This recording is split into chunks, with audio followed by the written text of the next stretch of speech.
What up, world? It's your boy Chuck Wick Ills, aka Charles Brown, back again with another review. But first, how you doing? You good? Good. Alright, so this time I want to get into a little something about your boy N.O.R.E, aka Nore, aka Noriega, aka Poppy. He got a new album, it's called 5E. Alright, man, so I don't know if you know, but N.O.R.E has been in the game for a minute. I'm gonna say like 95. N.O.R.E came out. I had just moved up north, like up to Rhode Island, and my wife's brothers and them was bumping this album. I really wasn't me as far as that era, as far as that era of hip hop where it got real underground, New York hard. Like, I was underground, but I was underground boom bap. I was more bars and rhymes and, you know what I'm saying, flows and the craft and all this and that. But around that time, at the same time that you had Pharrell Monch and Dale the Funky Homo Sapien and all that stuff, you had a surge of hard-ass New York strap up your boots Timberland rap. It wasn't based on skills or the craft. It was like a hybrid of Mobb Deep, Buckshot Shorty, and Nas.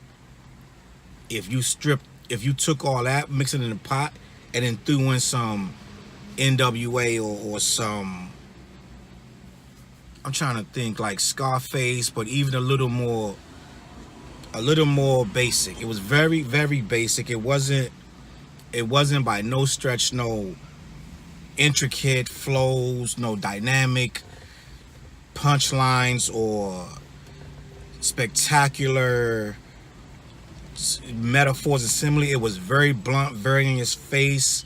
It wasn't a lot of graphic imagery. It was straight, you know, I'm not gonna say ABC, but it was forward. It was straightforward.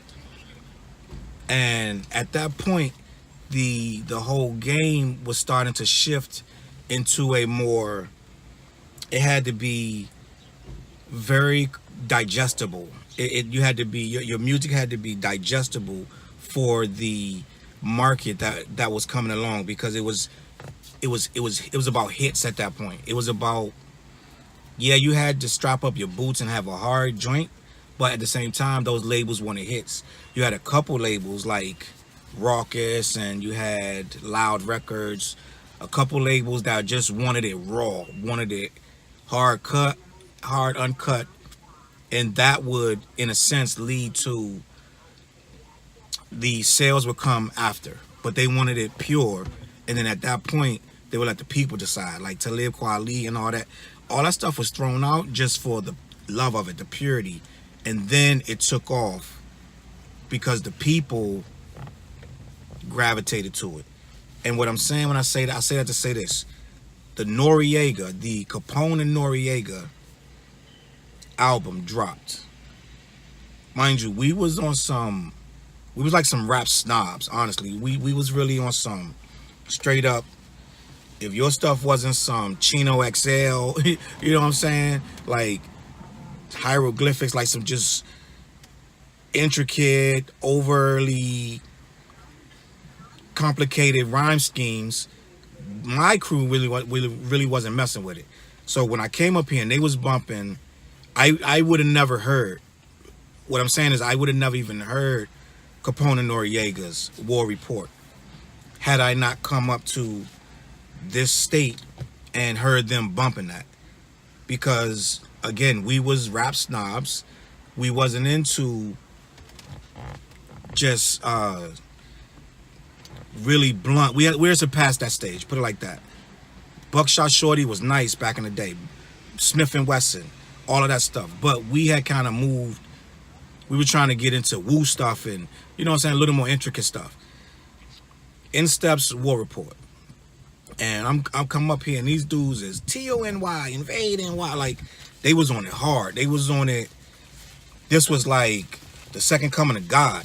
Like, the stuff I was liking, they was laughing at it. You know what I'm saying? This was like my little CDs was like, man, get that shit out of here. This was when I think you was just starting to get a whiff of 50, and Ja Rule was popping, and Jay-Z in his most hood days. Jay was popping, and it was a lot like Mike Geronimo, and you know, just all of that era was coming up. And what's my dude? Couple dudes. I can't think of them right now, but it was an era where it was getting very basic for me, where it was getting that rap was becoming, for lack of a better word, dumbed down, dumbed down, and I really wasn't feeling. I was more into like a cannabis type of. That was my thing, you know, Method Man, a little more going on, a little more skill. So when I first heard the War Report, I honestly didn't know what to think. I didn't know what to think. They was loving it. The beats was banging, and it was some of the hardest, most realest shit I ever heard. But the flows, I was not a big fan of these flows on this War Report. Now, a lot of the songs were decent. It was good music. But I was thrown off by some of the songs. Now, as I started to give it more of a chance, it started getting dope, like Banned from TV and stuff like that. It started to get that. I started to wean myself from this purist backpack mentality that I had, and I started to actually give this new stuff a chance, and it started to bang. Big Pun, all that stuff that they was rocking with him, all of that started to bang. I started to shift into, this ain't that simplistic or unskilled as I thought it was. These guys actually are doing it at their own level. This is the way they want to do it, and it is not that they don't have skills. They have their own set of values that they're rocking with, and I started to respect what I was hearing. Just like it took me a while to get into the Swizz Beats era. It took me a while to gravitate to the Rough Riders era. It took me a while, like all of that stuff was new. Like right now it's mad old school. All of that's old school, that's golden era, this and that. But at the time, I was coming from a different train of thought. So no, when Rough Riders first dropped, I wasn't all into that. I had to get into that. Diplomats, when that first dropped, I had to see for myself where it was going and what it was about. And it ended up being dope to me. A lot of that stuff ended up being dope to me. I still gravitated toward my more intricate flows, my more, you know, the Talib, the Most Def, Diggable Planets, that stuff. I did still gravitate to that. I still went after that lane. But I learned to respect the harder, more simplistic flows that were straightforward. That were more, you know, the thug life, thugnificent, those type of flows, which we shied away from at first. I learned to understand it because, for one, that's where I came from. As far as in my life, we was on them same streets as them. So I say that to say this: the War Report was something that was drilled into me, that was drilled into my head against my will. But I learned to accept what it stood for, Laugh Frack Allen and all that, and I learned to respect what they were doing with it. This was, for lack of a better word, just straight up jail dudes. Straight up jail dudes coming out, putting together music that, you know what I'm saying, it's getting them off the street. It's keeping them, it's giving them something better to do than just be some thugs out here, you know what I'm saying, just wilding and whatever. So I took that for what it was. I started to respect N.O.R.E more though once Capone, and I didn't know at the time that Capone was, I don't think I knew that he was locked up, but when N.O.R.E solo stuff started to come out and he got with Pharrell, the Neptunes, that's when it polished up for me. That's when it was, this is club banger music. This head banger music now. At this point, it turned into, it went from back alley New York shit to, this is throw this on in the club. Just throw this on in the roller rink. Throw this on in the barbershop. This is going to knock wherever it is. It's hard, but it also gets parties jumping. This is, you know what I'm saying? This is a house party. These joints that N.O.R.E's doing, all these super thug joints that he's doing with Pharrell, all this shit. It started to knock really hard, and that's when the world took notice of N.O.R.E, even the Neptunes, and two superstars in the making. A lot of people may not remember that N.O.R.E got a lot of platinum and gold records. N.O.R.E has a lot of hit records, right? After he did with the Neptunes, N.O.R.E got a couple years with that Def Jam catalog, and he got a couple years with, even after that, with the reggaeton stuff. N.O.R.E got hits. N.O.R.E is not no slouch. He on the video game. I don't know who played the Def Jam Fight for New York, but I believe he's on there. And N.O.R.E been in this game for a minute. He survived. He did a lot better than a lot of dudes came out of that era. You got to think, from 1995, and we're still talking about N.O.R.E. 1995 is a lifetime ago. You know how much changed since 1995, bro? You know what I'm saying? So I'm like, kudos to that man just for that, just for being here on some veteran shit. Just salute for that. Just salute for just still being in the game, being here, being in the lexicon of this music, being talked about. You know what I'm saying? Like right now, N.O.R.E has shifted from rap, as you may already know. He has moved beyond rap. He's into podcasting right now. He's doing Drink Champs, which came out of nowhere after he became so popular for his Breakfast Club interviews, which are classic. I didn't know almost anything about N.O.R.E personally until he started doing those Breakfast Club interviews. And it started being like, yo, N.O.R.E is classic. This dude is the GOAT. Every interview was like, yo, it could be an hour and a half. You gonna watch the whole thing. Because it was classic. It was entertainment. This dude had you from beginning to end. Laughing, joking, telling you stories about classic events, classic encounters with the people we revere, our icons, our idols. And he telling you these behind the scenes stories that you didn't even know. You didn't know why he was beefing with Nas, or you didn't know why Mobb Deep and him had issues, and you didn't know what happened with this thing and that thing in Queens, and Jay-Z and Big Pun. All that stuff is immortal, and it's things we want to know, and it's things that he knows that he was giving us the inside look on, and we ate it up every time he went on the Breakfast Club. I think his numbers was through the roof. It was always a good look.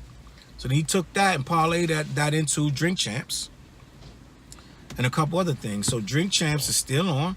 Drink Champs, according to Nore, #1 podcast in podcasting. Salute to that. And that's how you stay relevant, and for over 20 years, I believe. So if he started in 95, you know what I'm saying? That's over 20 years ago. So you got to think, for you to still be relevant, still have your Instagram popping, still rocking big chains, still eating very well, you're feeding your wife and everything, you're flying everywhere, that's not easy. So with that being said, I want to talk about N.O.R.E's new album, 5E. I think that N.O.R.E is living his best life right now. I think that this thing with the podcasting, and then he can still do music, still drop videos, still be out here. He bringing up new artists. I think he got his nephew and these guys involved. He's signing them. He bringing them up to Power 105, and just doing all this G shit. You know what I'm saying? And that's how you do it. And I respect it. So I was like, yo, I want to still hear N.O.R.E's rap, because I think after the reggaeton phase, most of us hip hop heads checked out. We checked out of N.O.R.E and Capone and that whole thing. I think the game moved past them, and we as hip hop heads moved past them. A lot A lot of people, the everyday people that's into reggaeton, loved when N.O.R.E dropped that. But the average hip hop head was scratching they were scratching their dome like, what is this? What is happening? Why is this dude doing reggaeton? It was like a shock to the system. We couldn't understand and we didn't want to. We weren't, hip hop heads are not reggaeton fans. It made N.O.R.E a lot of money, but it pushed him out of a scene that is very, very critical. And we give you 1 or 2 chances. You know what I'm saying? Like, look at Mace. We give Mace 1 or 2 chances. And Mace was washed out here in the hip hop scene. Now, the Cameron battle gave him new life, but overall, Mace was washed because of the decisions he made. He became a pastor, went that route, came back, went back to pastor again, and just like, we're not gonna give you but too many chances. You know what I'm saying? Came with the I'm back joint, went back to being a pastor, and it's just like, bro, you can't keep doing this with hip hop, bro. Like, we not them dudes, man. This is a very, this little thing of ours. We don't take this lightly, bro. So, with that being said, I want to talk about N.O.R.E's return. He's returned. I think N.O.R.E returned because he can. Honestly, I think he's popping right now with this podcast, his Drink Champs, so he can return. He can do it because he wants to. He doesn't have to at this point. I don't think labels would have been like running and seeking him out or whatever. But I think with that podcast being so popping, that's where he has this power to jump back in the scene like he wanted to. So what I heard him do, I used to listen, I listened to the podcast. And I heard him talking about he always wanted to do when he gets with Pharrell, he always wanted to do a female joint, more of a softer feel type of record, and Pharrell would never give it to him. He would always give him these hood joints. And we're gonna talk about that because one of the new joints that he did, that Pharrell, he said finally, I think last year, he finally gave him that softer female type of record that he's been asking for. And that set off, this is after the I think he did a mixtape, Uncle Buck or something like that. This is after he dropped the Uncle Buck mixtape, which I listened to. It was good. This was after that he was like, he's gonna do an album. I think the mixtape was just, whatever, just to get his feet wet. But it led up to the album. And he did this one song with Pharrell. And he was saying, oh, this track that I'm about to release, this gonna be crazy. Blah, blah, blah, blah. So that set off what appears to be the groundwork for this album. It was a newer sound. It was a more of a fresh spin on, what he's known for, but it's not. It's a little different. So what we got was more of a Caribbean world sound. When I first put it on, I went, he was like, oh, go check my new song out, because I follow him on Instagram, and he's like, go check my new song out. And it was way to the left for N.O.R.E. So I was worried about, where's N.O.R.E going to go with this? I don't know if he's doing this album, if it's going to be good, because the song was okay, but it's not his lane of what he does.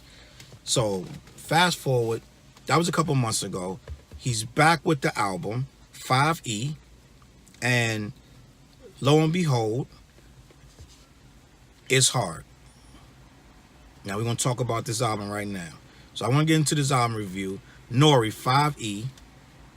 So here we go. We're going to run the review. Noriega, N-O-R-E, N.O.R.E, 5E. The review. Overall, so to me, before I get into the track by track breakdown, it sounds to me like a veteran that knows what he's doing. It sounds like he has chosen a particular route with it. He has chosen he has chosen a lane. Everybody has a lane. I don't think you can be a veteran and not have a lane. And I think he stayed pretty much. It's 11 tracks on here, and he's saying that 2 of those are bonus tracks. But I think pretty much that this is a lane that he coasted in. Like, some people are inspired. I don't think this album is like very inspired. I think it's like a dude that can ball. He's real nice at ball. And he's been balling so long, he go down to the court and he just goes through the motion. He can just ball without he's not even thinking. He just throw the no-look pass, dunk, shoot the 3-point, because he's just nice. It's not even a thing where he's even had to really put too much effort into it. He's not going to change his, even though the game of basketball will change, he won't. He's going to do it the way he's going to change a little bit. Just he's going to get a new pair of shorts that match or some new kicks. But for the end of the day, his game will still be the same. And that's how I feel about this 5E. I think end of the day, the game going to still be the same. That N.O.R.E is going to do N.O.R.E. And this album feels like he put on a new pair of shoes, new uniform, and you know what I'm saying, new kicks and all that, but it's the same. It's the same as it always was. And I think you're going to feel that when you go and listen to this. You're going to be like, some of this is hard, some of this is just going through the motions. And that's just my opinion. All right, so let's get it in. First song, In the Beginning, produced by Hazardous Sounds, who produces quite a few joints on here. It's a bass kick 808 driven, sped up synth sample, like mid-tempo. N.O.R.E is like it's like just an intro. N.O.R.E's name dropping, just letting you know where he's going with this. Is one verse. It's not too long, just a little something just to get your whistle wet, let you know that, you know what I'm saying, what you're in for. I think it's a good track, a good way to start it off. I think he letting you feel where he's been and where he's going with it, and it's a positive look. The song is dope. Second song, Big Chain. It's produced by Cool Dre. So it's another sample. It sounds like it's a angelic singing chorus, something like some type of church type of religious sample. They looped that, and then they just went on to, you know, the hook. They dropped the hook. It's about rocking the big chain in the hood, just some braggadocious, you know what I'm saying, just stunting with your gold on. Fabulous is on here. Fabulous gets paid. Nore gets paid. It's not too like overly intricate. It's just stunting in the hood, your arms folded. What up? What's good? What's good? The beat is good. This is a hard hook. This is very straightforward. I think that this will get burned. Like this bump in your car shit, and I think that it starts the album off pretty well. Third song, Bendición, produced by SPK and Hazardous Sounds, featuring Fat Joe. It's a sped up sample, looped over a mid-tempo bass. It's heavy drum pattern. It has the double snares and rim shots. It's a Spanish mood. They got a back and forth flow, him and Joe, and they do that 2 songs in a row. They have both songs, like Joe's in the studio or something with him, and they just decided to bang out 2 joints in a row. These 3 joints in a row make you feel like this album is going somewhere dope. Like this is it's hard. It's very it's very N.O.R.E. It feels right. The next song after that, 4, which is like an extension. You can't even tell that the song is moved. It's the way it drops. It comes right in with the second song. You think it's the same song and the beat change, but it's a different song. It's called Don't Know, produced by Reezy Renegade. Fat Joe's on this one again, and it's a whole different. Everything's different, but it's nice keys and nice synths. It's a bass-driven snap and snare. Nore and Fat Joe do that back and forth again. It's like old school meets new school swagger. Hard hood bars. It's a catchy, repetitive chorus. They got some chanting in here. It's the same thing you got before in the previous songs. to me, it's the level, the lane that they're going in. It doesn't divert. It's not too complicated. I don't think that they went too far left or right. There's no stories in here. It's just hood rhymes. And if that's what you into, this is gonna be dope for you. Number 5, She's Mine, featuring Tory Lanez, produced by SPK. A bass-driven 808 beat. All of these are bass-driven. All of these are, to some degree, 808 driven some kind of way. There is no beats on here that are light or like, they're all heavy. All of them are thick, lush. That's what it is. This is more of this is one of the more modern tracks though. This is one of the more now sounds. It sounds more like what we're doing right now, what they're doing right now. Yeah, the new school hi-hats, they drop in periodically. The beat never gets boring. N.O.R.E does sound a little uncomfortable in here. This is not, to me, a N.O.R.E track. This is one of those where he went out of his element. The song is dope, but I don't think N.O.R.E, some stuff ain't for everybody. You know what I'm saying? I don't think N.O.R.E is comfortable in here. Yes, this is new territory, and he's tiptoeing into trying to find his lane on it. Look, Tory Lanez, this is what he does. He does this, so it's nothing for him. But I think N.O.R.E he needs a little more work on this type of element. Next track, Wolf, featuring The Dream, produced by The Dream. All right, so this is a weird wobbly synth sound. It's bass heavy again. Sound like something Pharrell would have did, but it's produced by The Dream. The hook sounds a little. It doesn't sound like that. It was like too inspired. It just like they like one of the first thing or two that they came up with. They left it. That was the hook. It don't sound like it was like a lot of thought into the hook. And it's like this feels like a filler track in my opinion. I know Dream. I call Dream the GOAT all the time. Dream is the GOAT. Like his features are damn near classic almost every time. I don't think this is one of them. I think that this one of the tracks that is going to be overlooked. But you know, it is not, to me. It's not whack. It's the difference between being filler and being whack. To me, I don't feel like it's whack. I feel like it's just not inspired to me. And again, like what I was saying earlier, some veterans get in a lane and they just shoot the ball. They just drive the hole without even being inspired to do it. They can just ABC this stuff and just connect the dots so easily. They don't even get inspired anymore. They just go through the motions. And I think some of this album suffers from that, in my opinion, of just not rapping because you're motivated. It's rapping because you can. And it's that's two different things. All right, next song, Let Me Be Great, featuring relly.